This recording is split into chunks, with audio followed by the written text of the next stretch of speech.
বলবে বিশ্ববাসী।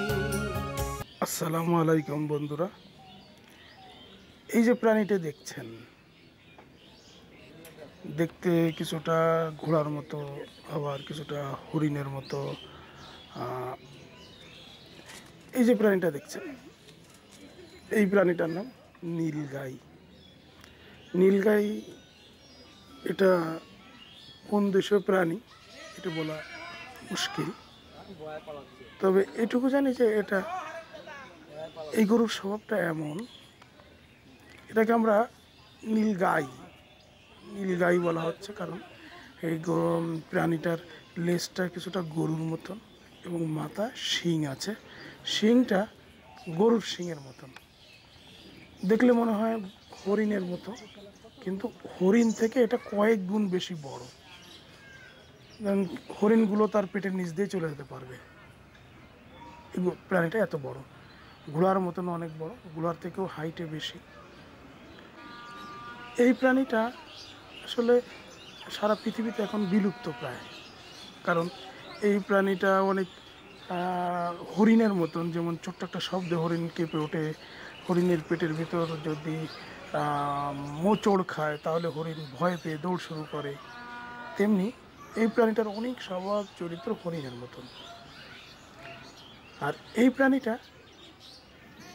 মূলত যখন মেটিং করে তখন ঠিক যদি কোনো রকম শব্দ হয়, যদি কোনো তাহলে এরা মিটিং করে না, যে কারণে এই প্রাণীটা পৃথিবী থেকে হারিয়ে যেতে বসেছে। এই প্রাণীটা আমাদের বাংলাদেশে একটি যে উদ্যানে, জাতীয় উদ্যানে রাখা হয়েছে দুটি, এদেরকে মিটিং করানোর চেষ্টা করানো হচ্ছে, এদেরকে বাচ্চা উৎপাদনের চেষ্টা করা হচ্ছে, কিন্তু দুর্ভাগ্যবশত যে উদ্যানটায় রাখা হয়েছে এই বিরল প্রজাতির প্রাণীটি দেখার জন্য প্রতিদিন প্রচুর মানুষ আসেন, কেউ মোবাইলে ছবি তোলেন, কেউ টেলিভিশনের ক্যামেরা এনে ছবি তোলেন। এই ছবি তুলতে গিয়ে এরা অনেক ভয় পেয়ে যান, এবং এভাবে যদি মানুষ আসতে থাকে, মানুষ যদি এদের দেখতে থাকে, মানুষের সংস্পর্শ আসতে থাকে, তাহলে কিন্তু এখানে কোনো দিন এই প্রাণী দুটি থেকে একটা নতুন প্রাণী, একটা শাবক আসবে না হয়তো। তাই আমি আশা করব যে প্রাণীদের দুটিকে এমনভাবে রাখা উচিত যেন কোনো মানুষ, কোনো অতি উৎসাহী মানুষ এদের কাছে যেতে না পারে। এই প্রাণী দুটি, এটা নীলগাই, এবং এটা যদি বংশবিস্তার সম্ভব হয়, এর প্রতিটা নীলগাইয়ের দাম হবে কোটি টাকার উপরে, কারণ ওয়ার্ল্ডের যত বিখ্যাত চিড়িয়াখানাগুলো আছে তারা কিন্তু এইগুলো নিয়ে যাবে, কারণ পৃথিবীতে এটা কোথাও আছে, আমরা জিওগ্রাফিতে কোনো দেখতে পাইনি। আমরা এইখানকার কিছু দর্শনার্থী এবং এদেরকে দেখাশোনা করছেন যারা, তাদের সাথে কথা শুনব, এবং যিনি এটার উপরে গবেষণা করছেন তার কিছু কথা শুনব। আমার নাম মোহাম্মদ জহুরুল ইসলাম, আমি এখানকার বাগান মালিক।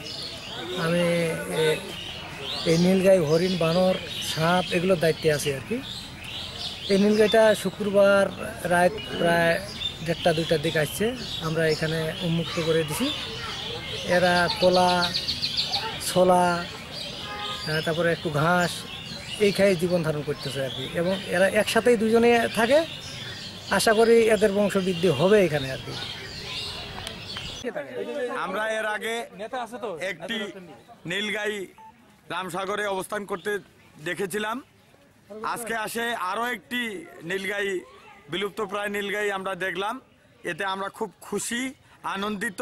যে রামসাগরের কোথাও এটা ঐতিহাসিক একটা স্থান, দেখার খুব ইচ্ছা ছিল, সেজন্য এসেছি। এসে দেখে ভালো লাগলো, এখানে 2টা নীলগাই দেখলাম, এরা দুজনেই একসাথেই থাকে আর খুব মিলেমিশে দেখলাম একটা বিদেশি জন্তু, ভালো লাগলো। এখানে যে আমাদের স্ত্রী নীলগাইটি ছিল তার সাথে তার একটি মেলবন্ধন ঘটানোর জন্য এখানে এনেছি, এবং তারা একসাথে আছে, তারা খুব ভালো আছে। আমরা দেশবাসীর কাছে দোয়া চাইছি খুব শীঘ্রই যেন একটি নীলগাই শাবক আমরা উপহার দিতে পারি দেশবাসীকে, এবং নীলগাই বিলুপ্ত প্রজাতির এই প্রাণীটির বংশবিস্তারের জন্য রামসাগর জাতীয় উদ্যানে আমরা একটি পদক্ষেপ গ্রহণ করেছি। রামসাগর জাতীয় উদ্যান আমাদের নীলগাই বংশবিস্তারে আমার মনে হয় দেশবাসীকে উপহার দিতে পারবে। যিনি এটা নিয়ে গবেষণা করছেন তার কথা শুনলাম, আমরা যত গবেষণা করি, যা কিছু করি, যত আশা করি, এটা কিন্তু বিলুপ্ত প্রজাতি। কারণ সারা পৃথিবীতে এদের একটা সময় বসবাস ছিল, এখন নাই। কারণ এদের মিটিং করে সুন্দর শাবক উৎপাদন করতে গেলে অবশ্যই আমাদের মানবকুল থেকে তাদেরকে দূরে রাখতে হবে। কোনো মানুষকে তাদের ধারে কাছে যেতে দেওয়া যাবে না। মোবাইল থেকে বা টেলিভিশনের ক্যামেরা দিয়ে ছবি তুলতে যাওয়া, অতি উৎসাহী হওয়া, এই জিনিসটা থেকে যদি আমরা বিরত থাকতে পারি, তাহলে আমরা এই নীলগাই উৎপাদন করে আমরা কোটি টাকার যে স্বপ্ন দেখছি, যে একটি নীলগাই বা দুটি নীলগাই আমরা কোটি টাকা বিক্রি করব, সেই স্বপ্ন বাস্তবায়ন হবে। কোটি টাকা না হোক, 5 লাখ টাকা যদি বিক্রি করি, তাও আমাদের লস নাই, লাভ আছে।